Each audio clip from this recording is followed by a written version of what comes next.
Todos entendemos que la religión falsa es un engaño condenador. Sabemos eso. También sabemos que Satanás es un ángel de luz. Por lo menos él se disfraza como un ángel de luz y sus ministros también se disfrazan como ángeles de luz. Y eso quiere decir que él opera en la esfera de la religión. Esa es la razón por la que la religión falsa es llamada doctrinas de demonios en la Escritura. Y la Biblia de manera repetida advierte acerca de doctrinas de demonios, repetidamente advierte de la religión falsa, advierte de su presencia, está por todos lados en todo momento, advierte acerca de sus promotores o sus profetas, aquellos que la propagan, y de manera específica la Biblia advierte acerca de su peligro. Nada en últimas es más peligroso que la religión falsa. Y el mundo, claro, es atraído fácilmente por la religión falsa. El mundo bebe de manera pronta su veneno fatal. Y usted podrá preguntar, ¿por qué la religión falsa es tan atractiva para el mundo? ¿Por qué razón es que la gente tiene tan poca resistencia a la religión falsa? ¿Por qué es que la religión falsa domina de manera tan amplia a nivel global? Y la respuesta es esta: porque el mundo entero está en la mano del maligno, como dice 1 de Juan 5. El mundo entero pertenece al reino de las tinieblas. Jesús dijo esto en Juan 8. Él dijo, versículo 43, ¿por qué no entendéis lo que yo digo? Es porque no podéis oír mi palabra. ¿Por qué? Vosotros sois de vuestro padre el diablo, y los deseos de vuestro padre queréis hacer. Él ha sido homicida desde el principio y no permanece en la verdad, porque no hay verdad en él. Cuando él habla mentira, de su propia naturaleza habla, porque él es mentiroso y padre de mentiras. Pero debido a que yo hablo la verdad, no me creéis. Y después Jesús dijo esto: el que es de Dios, las palabras de Dios oye. Por esta razón no las oyen, porque no sois de Dios. La razón por la que el mundo es tan susceptible a la religión falsa es porque, por naturaleza, los pecadores no pueden oír la palabra de Dios. Se resisten a la verdad, no se resisten a las mentiras. Siguen a su padre el diablo, quien es mentiroso y padre de mentira. Para todos los que están en su reino, no se resisten a las mentiras.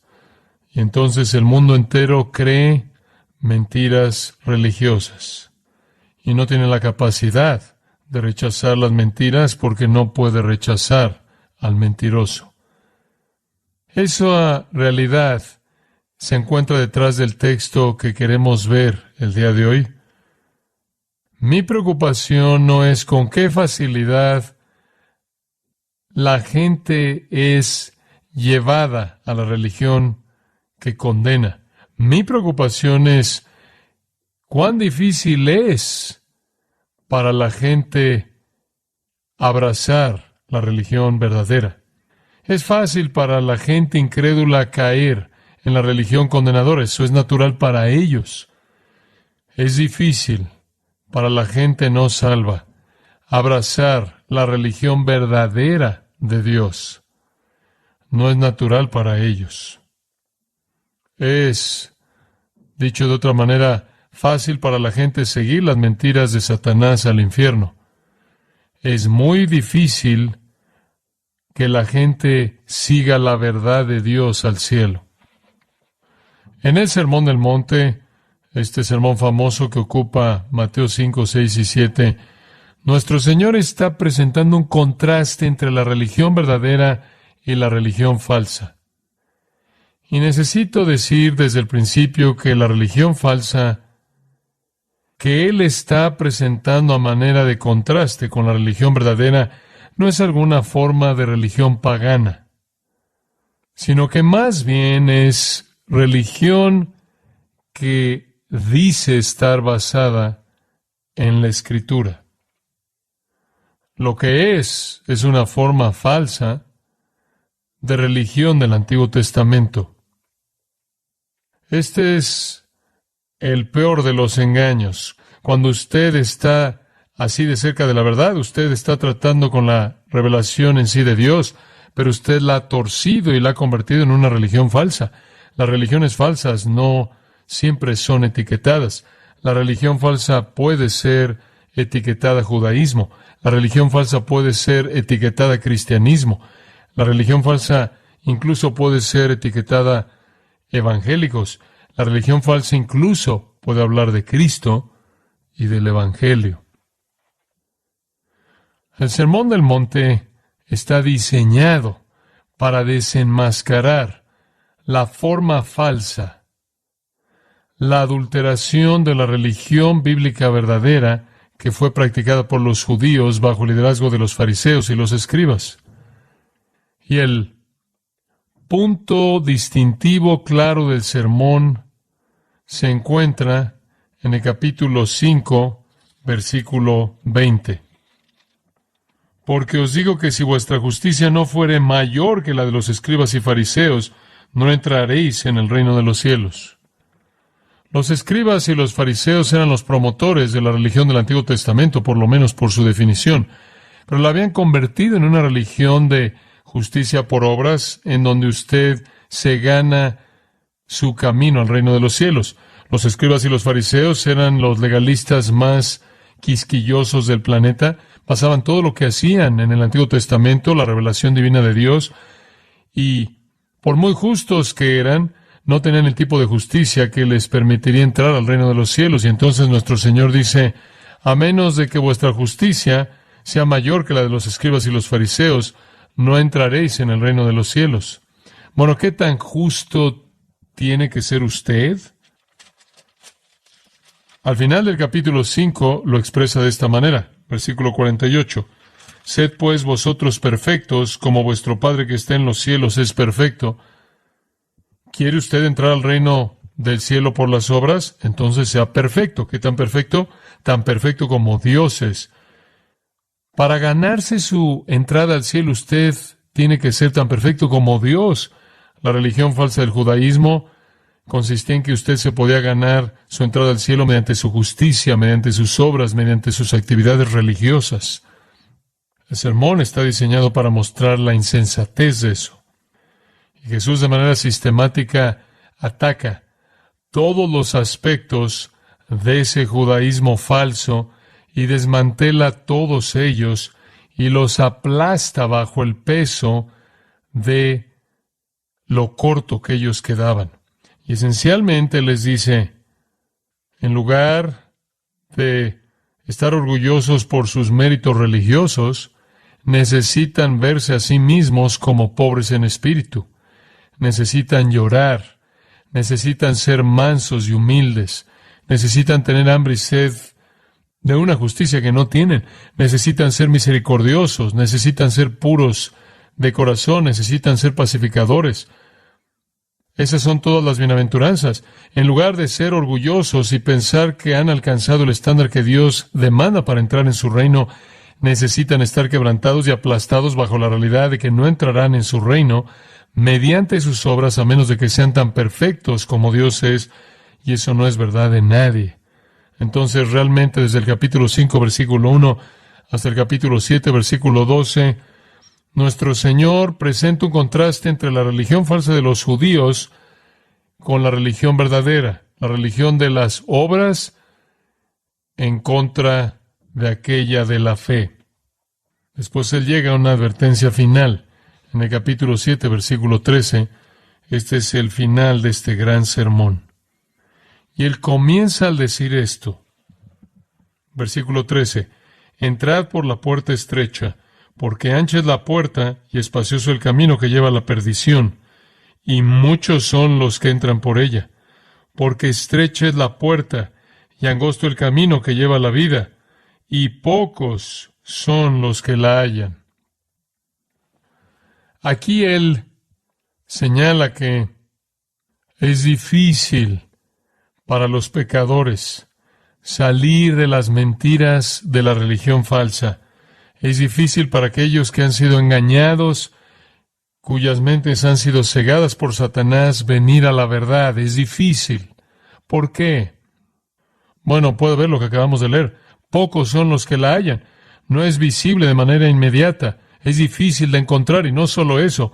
La puerta es pequeña, es difícil de entrar, y no solo eso, sino que cuando usted entra, el camino en sí es difícil. Es difícil de encontrar, es difícil entrar, y es difícil seguir. Entonces, pocos son los que la encuentran, pocos entran, pocos caminan por ese camino angosto. Son mantenidos afuera por su propio pecado, son mantenidos afuera por su propia ceguera, y son ayudados y apoyados en eso por falsos profetas que inmediatamente son presentados en el versículo 15. Son los que están vendiendo boletos en el camino espacioso que lleva a la perdición.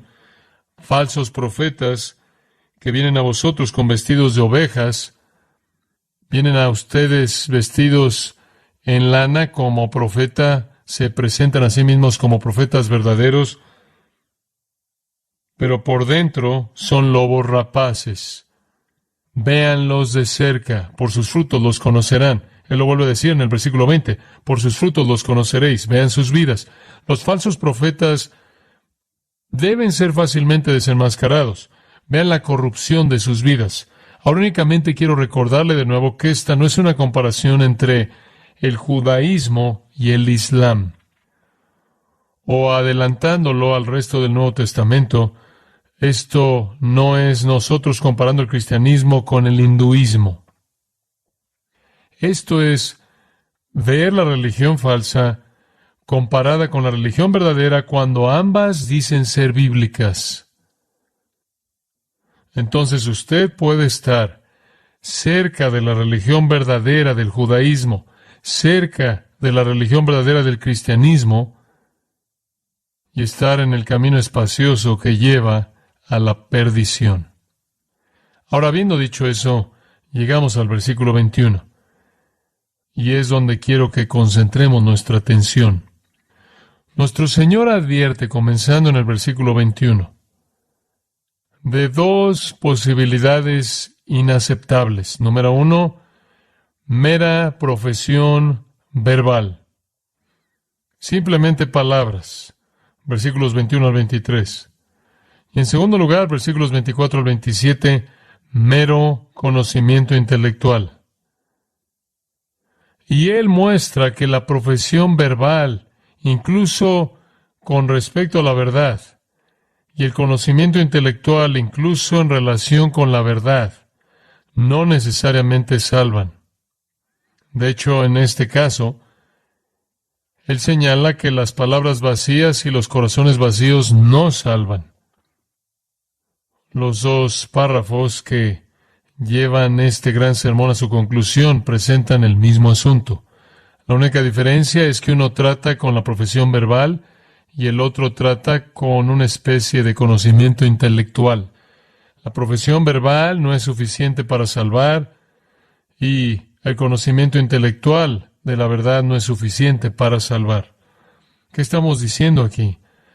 No es lo que usted dice y no es lo que usted conoce lo que lo salva. El Señor está hablando de nuevo no a gente no religiosa. Está hablando a hombres y a mujeres obsesionados con la religión. No obstante, en el caso de los escribas y los fariseos, eran los otros que estaban obsesionados con la religión. Eran los obsesionados consumados. Eran religiosos, pero van camino al juicio. Creen que el Antiguo Testamento es la palabra de Dios, pero se dirigen a la condenación.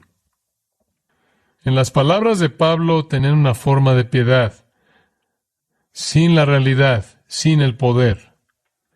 son presentados en el Nuevo Testamento no solo como engañadores, sino como autoengañados, como habiéndose engañado a sí mismos. Eso todavía es una realidad en la actualidad. La gente como los fariseos y los escribas, conectados con la religión correcta, conectados con alguna forma de cristianismo, pero totalmente carentes de la justicia verdadera de Dios que viene mediante Cristo.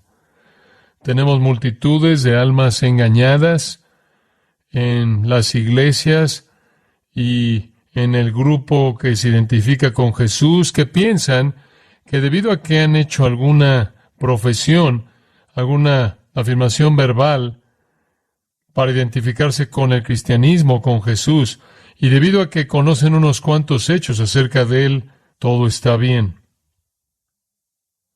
Nuestro Señor se dio cuenta de lo mortal que es este engaño, y esa es la razón por la que el primer sermón presentado en las páginas del Nuevo Testamento es advirtiendo cuán cerca puede estar usted a la verdad y aún así dirigirse a la destrucción eterna por el camino espacioso. Ahora, lo que es impresionante acerca de esto se encuentra en la palabra muchos. Observe el versículo 21. No todo el que me dice Señor, Señor, entrará en el reino de los cielos, sino el que hace la voluntad de mi Padre, que está en los cielos, entrará. Muchos me dirán en aquel día, Señor, Señor, ¿no profetizamos en tu nombre, y en tu nombre echamos fuera demonios, y en tu nombre hicimos muchos milagros? Y entonces les declararé, nunca os conocí, apartaos de mí, hacedores de maldad. Muchos se aparecerán en el juicio final, en un estado de autoengaño total. Son los mismos muchos, de regreso al versículo 13. Entrad por la puerta estrecha, porque ancha es la puerta y espacioso el camino que lleva a la perdición, y muchos son los que entran por ella. Muchos entran al camino de la destrucción, muchos caminan por el camino de la destrucción, y muchos se aparecen al final del camino de la destrucción. ¿Y qué dicen al final? ¿No creímos en ti? ¿Te rechazamos? No, dicen, Señor, Señor, hicimos todo esto en tu nombre, solo para oír, nunca os conocí. Esta es la más aterradora de todas las posibilidades, que usted está así de cerca y usted está perdido. Muchos, pocos, por otro lado, encuentran el camino angosto. Podríamos concluir simplemente a partir del uso del Señor de esas palabras que la mayoría de la gente que tienen algún apego, alguna identificación al cristianismo están engañados, debido a que muchos afirmarán a Cristo, pero no serán conocidos por Dios, y pocos, de hecho, encontrarán el camino estrecho. Creo que esa es una conclusión apropiada. Muchos son como las vírgenes en Mateo 25, esperando que llegue el novio. Y cuando él vino, no estaban preparadas, no tenían aceite en sus lámparas. Pensaban que estaban seguras, eran parte de el cortejo de la boda. Fueron seleccionadas para estar ahí. El día del juicio para ellas fue una sorpresa terrible. Creo que la mayoría de la gente que dice que son cristianos o que tiene alguna conexión al cristianismo se encuentra en la categoría de los muchos. Los cristianos verdaderos son los pocos. Ahora, ¿cómo es que la gente termina en este engaño? Es bueno pensar en eso porque queremos que usted lleve a cabo algo de una evaluación personal. ¿Qué es lo que lleva a la gente al engaño de pensar que son cristianos, que son salvos, que tienen una relación verdadera con Dios cuando no la tienen? Hay varias cosas. En primer lugar, un sentido falso de certeza. Y lo que quiero decir con eso es que usted basa su certeza de que usted es cristiano porque usted hizo una oración o porque usted se sintió sentimental cuando alguien le habló a usted acerca de Cristo, o usted vio una película acerca de Jesús y se sintió emocional, sentimental por la manera en la que Él fue tratado, o alguien le dijo a usted, Si tú tan solo dices estas palabras, repites esta oración, le pides a Jesús que venga a tu vida, si has hecho eso, eres un creyente, y alguien incluso le podrá decir a usted, si has repetido esa oración, eres salvo, estás adentro, no dudes eso. Entonces a usted se le ha dicho que es así de simple, y alguna persona bien intencionada certifica su oración como algo que es suficiente. Mientras que tú digas que crees en Jesús y digas que crees que Él murió y resucitó y quieres que Él sea tu Salvador, todo está bien. Jamás dudes eso, debes estar seguro de eso. Repetiste la oración, tomaste la acción, eso es lo único que es necesario. Es requerido eso, requiere que usted crea el Evangelio, requiere que usted crea en el Dios verdadero, Cristo, su muerte y resurrección. Requiere eso, pero la salvación no se basa en una fórmula, no está basada en una oración, incluso ni siquiera está basada en un credo, no está ni siquiera basado en una teología precisa. Usted puede decir todas las cosas correctas y estar perdido para siempre. Cuidado con una certeza falsa.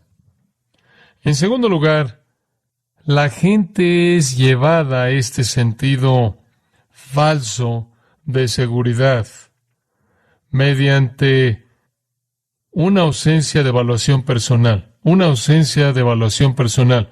El Señor nos dio una ordenanza en la iglesia y esa es su mesa, la cena del Señor.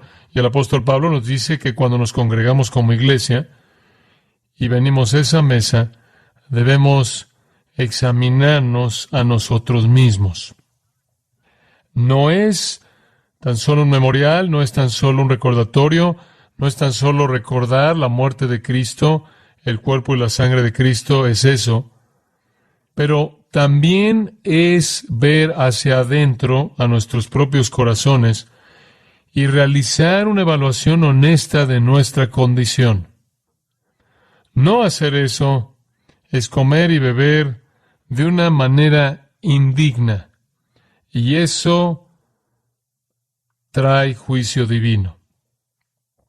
En 2 Corintios 13:5, Pablo dice, examinaos a vosotros mismos si estáis en la fe.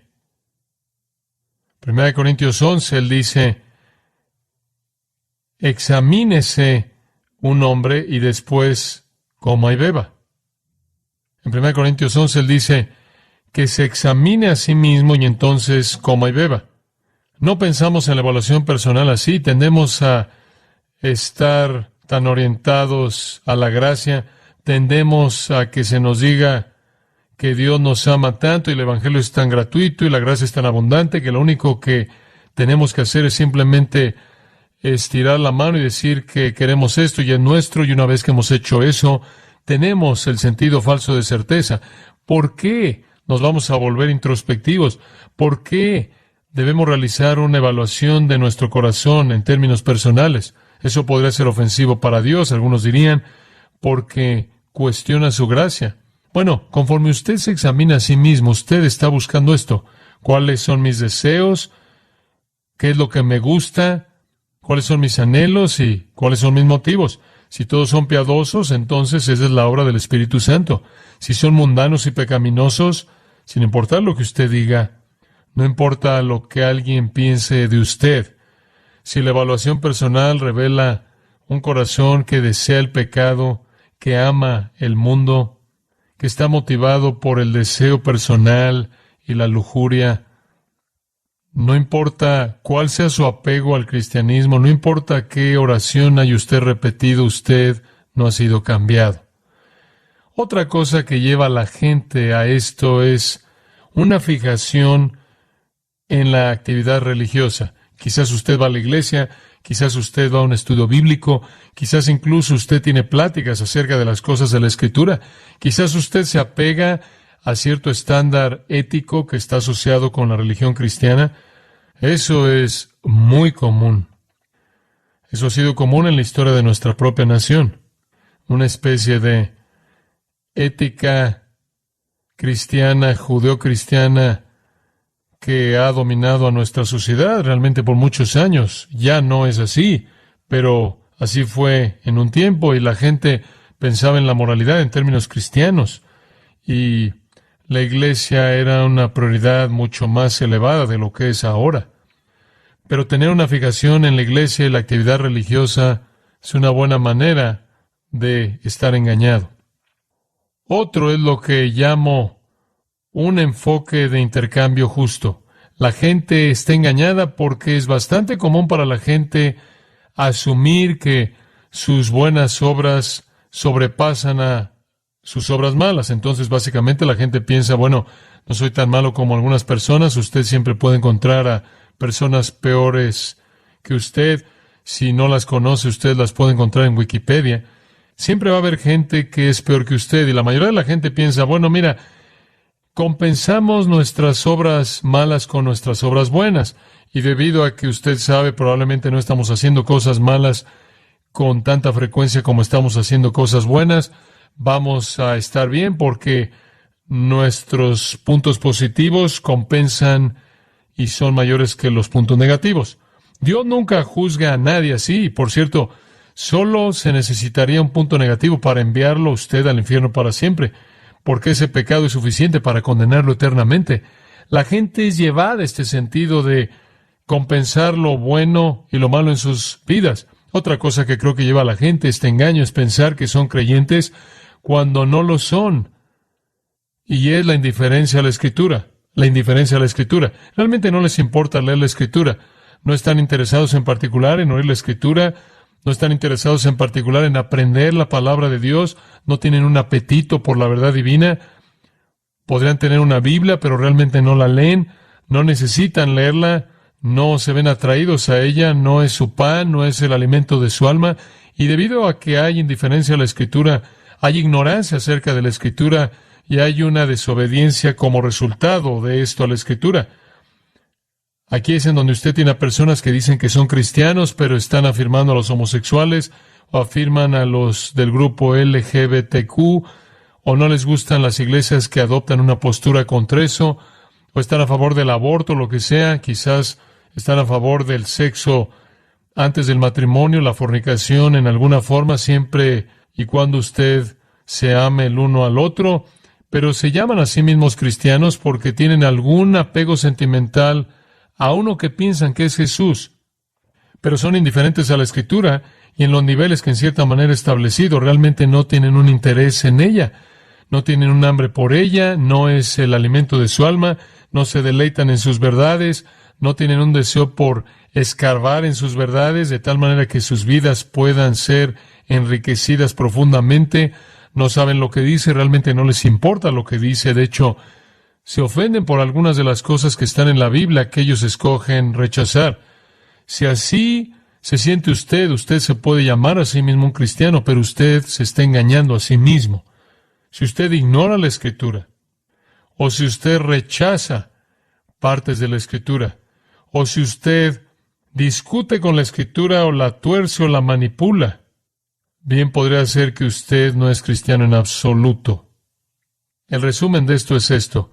Usted solo es un cristiano verdadero si usted entró por la puerta estrecha. Si usted entró por la puerta estrecha. ¿Qué es la puerta estrecha? Bueno, es como un torniquete. Usted no puede entrar con equipaje. Usted no puede meter nada por el torniquete. Usted entró con una actitud de arrepentimiento, bancarrota espiritual, la actitud de bienaventuranza, manso, humilde, quebrantado, confesando su pecado, viniendo en contrición, viniendo sin equipaje, con las manos vacías, como el himno antiguo, nada en mis manos traigo, simplemente a tu cruz me aferro. Usted viene penitente, debido a que su hombre interior, su corazón está quebrantado por su pecado. No es que usted tan solo quiera añadir a Jesús a su vida para que su vida sea más feliz. No hay un insulto más grande que decir, Señor, Señor, de manera apasionada, y ser un hipócrita. La realidad es que usted únicamente está en el camino angosto que lleva a la vida eterna si usted entró por la puerta estrecha. La gente engañada viene en varias categorías, por cierto. Algunos son superficiales. Se llaman a sí mismos cristianos porque creen en Dios o, entre comillas, aceptaron a Cristo, pero son ignorantes y no están comprometidos y son indiferentes a la Escritura y por lo tanto son desobedientes a la Escritura. Y después no solo están los superficiales, sino que están los involucrados. Están por toda la iglesia. Jesús los llamó cizaña y son difíciles de distinguir de los creyentes verdaderos porque conocen las palabras y hablan las palabras y conocen del Evangelio y conocen de la Biblia, pero no hay humildad, no hay quebrantamiento, no hay piedad práctica, no hay patrón de obediencia. Entonces usted tiene a las personas que son superficiales, las personas que están involucradas, y después usted tiene a los hipócritas abiertos. Ellos saben que no son creyentes, pero lo esconden por la razón que sea. Para ganar amigos, para mantener su matrimonio unido, para mantener la paz en el hogar, por algún beneficio personal, no están engañados. Todos estos tipos de personas están cerca de la verdad. Entonces, ¿cómo pueden saber los engañados que están engañados? ¿Cómo podemos identificar ese tipo de persona y ayudarle? Puedo sugerir unas cuantas cosas. Busca personas que buscan sentimientos y bendiciones y experiencias y sanidades. Personas que están más interesadas en los resultados de la fe que en el autor y consumador de la fe, Cristo, que están más interesadas en las dádivas que en el que da. Busca personas que están más comprometidas con una denominación, cierta iglesia, cierto grupo religioso, cierta congregación, quizás más sociales que espirituales. Busca personas que están involucradas en la teología, únicamente una especie de nivel académico. Los seminarios están llenos de este tipo de cristianos falsos, que ven la teología como algún tipo de interés académico, pero no tienen una relación real con el Señor. ¿Cómo puede usted identificar a aquellos a quienes necesita ayudar? Busca aquellos que quieren satisfacerse de manera excesiva en el nombre de la gracia, aquellos que se exceden de manera excesiva en satisfacer sus deseos en el nombre de la gracia. Y también aquellos que carecen de penitencia, carecen de ese quebrantamiento, de esa humildad. Y después busca aquellos que ven la función de Dios como alguien que debe darles lo que ellos quieran. Usted ve a Dios como el que cumple sus deseos, en lugar de que ellos sean los que deben postrarse ante los deseos de Dios, los cuales al final son los mejores. Todos estos tipos de personas pueden estar engañados y probablemente están en el camino a la destrucción, pero piensan que van al cielo. Entonces nuestro Señor se dirige a la insensatez de las palabras vacías. Veamos el versículo 21. No todo el que me dice Señor, Señor entrará en el reino de los cielos, sino el que hace la voluntad de mi Padre que está en los cielos. Muchos me dirán en aquel día, Señor, Señor, ¿no profetizamos o predicamos en tu nombre, y en tu nombre echamos fuera demonios, y en tu nombre hicimos muchos milagros? Y entonces les declararé, nunca os conocí, apartaos de mí, hacedores de maldad. Aquí está la insensatez de las palabras vacías. Estos son los que dicen, pero no los que hacen. Sus afirmaciones son engañosas. Dicen las cosas correctas, no viven las cosas correctas. Jesús es explícito incluso acerca de las afirmaciones. Me dice, versículo 21. Él lo vuelve a decir en el versículo 22. Muchos me dirán en aquel día. Todos sus esfuerzos religiosos están dirigidos a Él. Pero su destino final no estará basado en lo que ellos dicen. Lo que ellos dicen ahora o lo que ellos dicen en aquel día, versículo 22. Su destino final no estará basado en lo que ellos dicen. Por bueno que se oiga, y obsérvelo, Señor, curios. La primera vez es respetuoso, maestro, amo. Podríamos decir que la segunda vez, Señor, es ahora ortodoxo, fundamental, un título divino. Y decirlo dos veces, Señor, Señor, es apasionado y celoso y refleja algún sentido de devoción, incluso algo de pasión. Y tres veces en el versículo 22 dicen, en tu nombre, en tu nombre, en tu nombre. La actividad entera de estas personas ha estado dirigida al Señor Jesucristo. En tu nombre. Se oye tan bien. En el nombre de Cristo vinieron, profesando a Jesús como Señor, con cortesía, con ortodoxia, con pasión en devoción privada y ministerio público. Se oía tan bien. Pero, versículo 23, hicieron una confesión. Permítanme hacer una homologueo, confesión. Permítanme hacer una confesión tomada del Salmo 6:8. Mi confesión es esta: nunca os conocí. Apartaos de mí, hacedores de maldad. Literalmente ustedes, los que siempre están haciendo maldad. El anticristo es el hombre de maldad. Hay más conectados con el anticristo que con el Cristo verdadero. La profesión no tiene valor. Esto es un tipo de profanación. Tomar el nombre del Señor en vano, Señor, Señor, es peor que el que maldice en la calle. La blasfemia del santuario es más terrible que la blasfemia del callejón. Es un beso de Judas decir Señor, Señor. Y después vivir en maldad. Muchos llamarán a Jesús Señor, Señor, y nunca se someterán a su señorío. Nunca. Como el versículo 21 lo dice, hace la voluntad de mi Padre que está en los cielos. La gente en el reino hace su voluntad.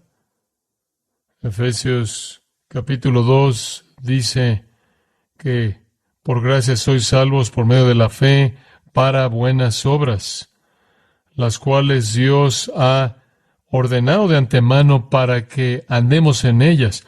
Escuche Santiago capítulo 1, versículo 22. Pero sed hacedores de la palabra y no meramente oidores que se engañan a sí mismos. Autoengañados. Oidores dicen, no hacedores.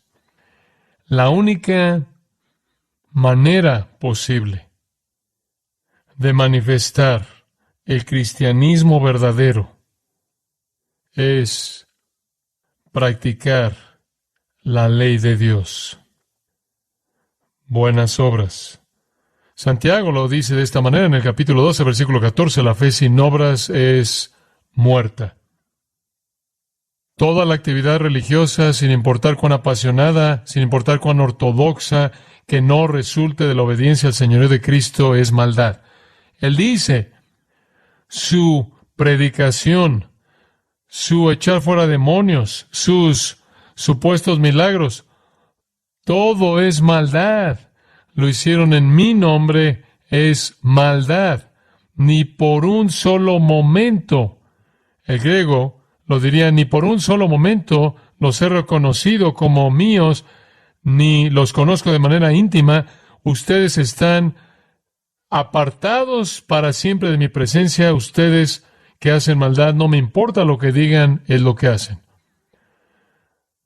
Profetizamos, puede ser predicar, echar fuera demonios, algunas actividades de exorcismo, obras poderosas, es de hecho La palabra final, obras poderosas, se traduce en milagros, pero obras poderosas se podrá referir a cualquier tipo de obra poderosa espiritual.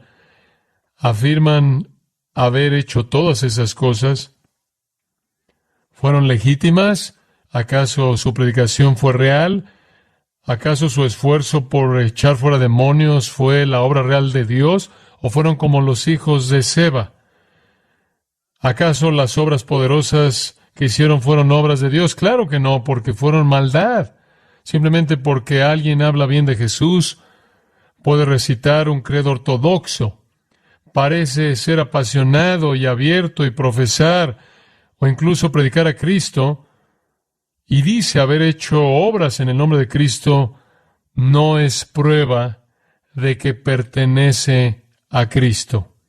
No es prueba de que no están bajo el juicio de Cristo. Aquel a quien profesan, en tu nombre, en tu nombre, en tu nombre. Y él dice, no los conozco. Pueden pensar que están familiarizados conmigo, no los conozco. Jeff O'Hare escribió, ¿por qué me llamas Señor y no haces las cosas que digo? Me llamas el camino y no caminas por mí, me llamas la vida y no me vives, me llamas el maestro y no me obedeces, si te condeno no me culpes, me llamas el pan y no me comes, me llamas la verdad y no me crees, me llamas Señor y no me sirves, si te condeno no me culpes. Estamos hablando aquí de confesión cristiana, profesión cristiana. No se engañe. ¿Acaso usted tan solo está hablando palabras vacías y usted no tiene una relación real con Cristo? Si fuera real, se manifestaría en obediencia, obediencia amorosa, agradecida a la ley de Dios. Palabras vacías. Después él pasa a los corazones vacíos para concluir. Cualquiera pues que me oye estas palabras y las hace, le compararé a un hombre prudente que edificó su casa sobre la roca. Ahí está la transición. Si oyen mis palabras y las hacen, son el hombre sabio. No es profesión, no es decir algo, es hacer lo que demuestra el poder transformador de Dios en la vida de usted. Descendió lluvia, versículo 25, y vinieron ríos, y soplaron vientos, y golpearon contra aquella casa, y no cayó, porque estaba fundada sobre la roca. Pero cualquiera que me oye estas palabras y no las hace, le compararé a un hombre insensato que edificó su casa sobre la arena. Y descendió lluvia, y vinieron ríos, y soplaron vientos, y dieron con ímpetu contra aquella casa, y cayó, y fue grande su ruina. Sea tan amable en observar. La diferencia está en si lo hace o no, si lo hace o no. Todo el que oye mis palabras, versículo 24, y las hace, versículo 26. Todo el que oye mis palabras y no las hace. Y aquí él presenta la insensatez de los corazones vacíos. Los corazones vacíos. De nuevo, esta es una conclusión tan poderosa de su sermón. Ambos oyen sus palabras. Observa el versículo 24. Cualquiera pues que me oye estas palabras y las hace. Versículo 26. Cualquiera que me oye estas palabras y no las hace. Esa es la realidad distintiva. No que usted oyó. Incluso ni siquiera que usted profesó creer. Es un contraste entre la obediencia y desobediencia. Entre oyentes obedientes y oyentes desobedientes. Ambos oyen estas palabras mías. Los cristianos profesantes y los cristianos que poseen, ambos se ven iguales. Ambos se ven iguales. Ambos están construyendo una casa espiritual aquí. Ambos esencialmente están haciendo el mismo tipo de cosas religiosas.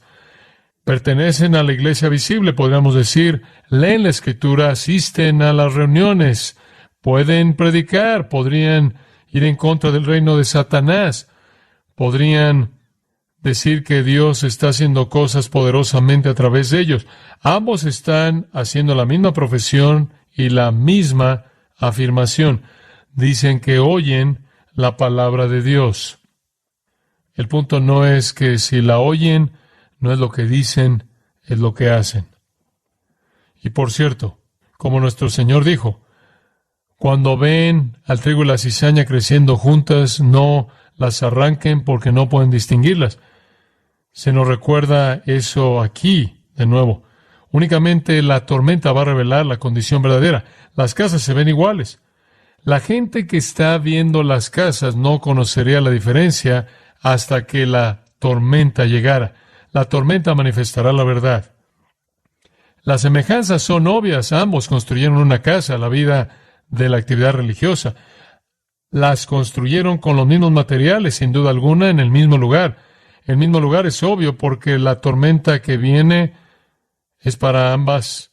Entonces construyen con los mismos materiales, construyen el mismo tipo de casa religiosa, la construyen en el mismo lugar y de alguna manera la construyen de la misma manera porque la única distinción entre las dos casas es el cimiento.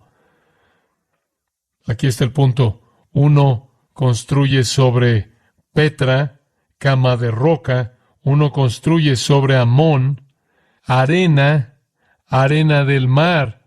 Un hombre es un necio cuando construye sobre la arena, porque cuando viene la tormenta, la casa se colapsa. El hombre que construye sobre la roca, cuando viene la tormenta, permanece firme. Entonces, ¿qué significa construir sobre la roca? ¿Acaso Dios es la roca? ¿Acaso Cristo es la roca? Usted podría defender, como algunos lo han hecho, que la roca es Dios a partir de Deuteronomio 32, Salmo 18, Salmo 89. Algunos defenderían que la roca podría ser Cristo en varios pasajes, pero es bastante claro para cualquier lector que la roca es estas palabras mías. Estas palabras mías. Versículo 26, pero cualquiera que me oye estas palabras y no las hace, le compararé a un hombre insensato que edificó su casa sobre la arena. Está construyendo sobre la palabra, versículo 24. Cualquiera pues que me oye estas palabras y las hace, construyendo sobre la palabra. No solo de pan vivirá el hombre, sino de toda palabra que sale de la boca de Dios. Pablo le dice a los ancianos efesios en Hechos 20, les estoy dando la palabra que tiene poder para sobreedificaros, una vida de obediencia construida sobre la palabra de Dios. Esa es la prueba de la salvación real. Conocer la palabra, amar la palabra, obedecer la palabra. Este es el reconocimiento de la sumisión verdadera al señorío de Cristo. Y realmente resume el sermón entero. Nuestro Señor ha estado mostrándole a los líderes judíos y al pueblo judío que necesitan tener una actitud bíblica hacia sí mismos en la primera parte del capítulo 5, y después una actitud bíblica hacia el mundo que los rodea, y después una actitud bíblica hacia la palabra de Dios. Incluso él habla de ello de manera específica en el capítulo 5, y después una actitud bíblica con respecto a la moralidad verdadera que no solo se lleva a cabo en la conducta, sino se remonta al corazón, y después una actitud bíblica hacia sus palabras, capítulo 5, sus actos, capítulo 5, sus motivos en la religión, capítulo 6, y después en el capítulo 6, una actitud bíblica hacia el dinero, las posesiones, la gente. A menos de que esas actitudes bíblicas sean evidentes en cómo vive su vida, usted está engañado. Usted está engañado.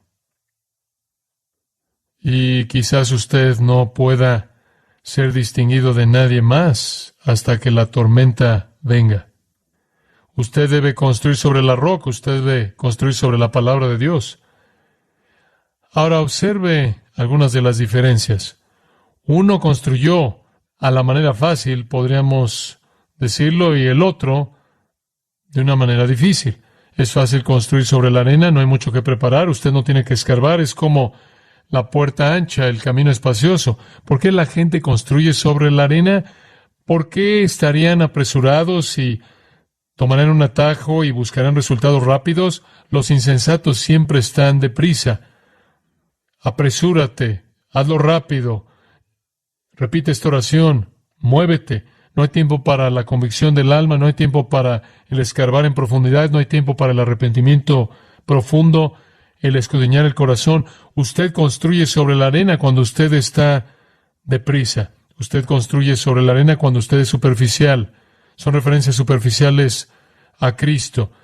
Quieren un pase instantáneo para salir del infierno, una ayuda instantánea de Jesús. Quieren que Jesús arregle su vida. Si en algún punto en la historia de la iglesia se ha llevado a cabo una construcción a nivel masivo sobre la arena, lo estamos viendo en la actualidad. El cristianismo se ha vuelto tan superficial. No se lleva a cabo una labor profunda de escarbar. No se evalúa el corazón. Si nunca he llorado por mi pecaminosidad, no tengo una base sólida para regocijarme por el perdón. Pero la gente que construye sobre la roca, ¿qué hacen? No están deprisa, usted escarba en profundidad. No hay una conversión rápida, no hay una confesión ligera. Lucas 14 dice que hay un cálculo profundo y una evaluación de corazón del costo. Hay personas que piensan que son salvas antes de que siquiera sepan lo que es estar perdido. Aquellos que construyen sobre la roca dan su máximo esfuerzo, calculan el costo, entienden que tienen que aborrecer a su padre y a su madre, a su hermana y hermano, aborrecer su propia vida. Los discípulos le dijeron a Jesús un día en Lucas 13, era tan difícil, habían tan pocas personas que venían por el camino angosto que dijeron, ¿puede alguien ser salvo? ¿Puede alguien ser salvo? Hubo casi una especie de desesperanza por la salvación, porque habían tantos en el camino espacioso, y nuestro Señor respondió a eso. Dijeron en el versículo 23 de Lucas 13, Señor, ¿son solo pocos los que están siendo salvos? Y Él les dijo, esforzaos por entrar por la puerta estrecha, porque hay muchos, os digo, que buscarán entrar y no podrán. Eso podría oírse como una afirmación extraña. Usted rara vez escucha a alguien decirle a alguien que no es cristiano, si quieres ser cristiano, necesitas esforzarte, necesitas agonizar, esa es la palabra, agonizar, necesitas luchar, necesitas negarte a ti mismo, tomar tu cruz, necesitas separarte del mundo y del pecado y de la gente que te tiene en sus manos, necesitas abandonar todo, necesitas deshacerte de todo lo que es de la esfera de las tinieblas. Este es trabajo que aflige el corazón, pero ese es el tipo de situación que sucede en el alma de uno que está construyendo sobre la roca. Hay muchas casas sobre la arena. ¿Cuál es la tormenta? La tormenta es el juicio final.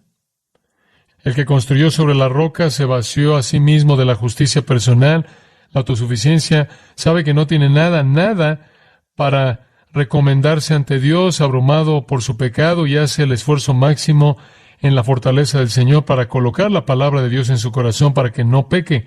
Él está interesado en el amor genuino, en su relación con el Señor. Él es humilde, Él es amoroso, Él es obediente, Él no construye sobre visiones y experiencias, Él construye sobre la palabra de Dios, Él construye para la gloria del Señor, no para su propia satisfacción. El día del juicio viene, la prueba final, y su casa permanece en pie. Mientras que la casa de aquellos que construyen sobre la arena, que son las mismas personas como los muchos que dicen, Señor, Señor, y los muchos que dicen, hicimos esto y aquello en tu nombre, van a encontrar que todo se colapsa. Podrían ser respetuosos de Cristo, podrían tener teología ortodoxa, podrían ser apasionados, podrían estar activos en la religión pública, podrían estar ocupados construyendo una vida religiosa adyacente a otros que son creyentes verdaderos, solo para que sea destrozada en el juicio después de que cae porque no hay cimiento, y el cimiento es obediencia a estas palabras mías. Vive en una vida bíblica. Espero que usted pueda decir con el escritor del himno, lo voy a cambiar un poco, Mi casa está construida en nada menos que la sangre y la justicia de Jesús. No me atrevo a confiar en el marco más dulce, sino apoyarme de manera completa en el nombre de Jesús. Sobre Cristo, la roca sólida, estoy de pie. Cualquier otro suelo es arena movediza. Cualquier otro suelo es arena movediza. Proverbios 30, versículo 12 dice esto: a generación limpia en su propia opinión, pero no se ha lavado de su inmundicia. Entonces vea su propio corazón y pregunte: ¿en dónde estoy?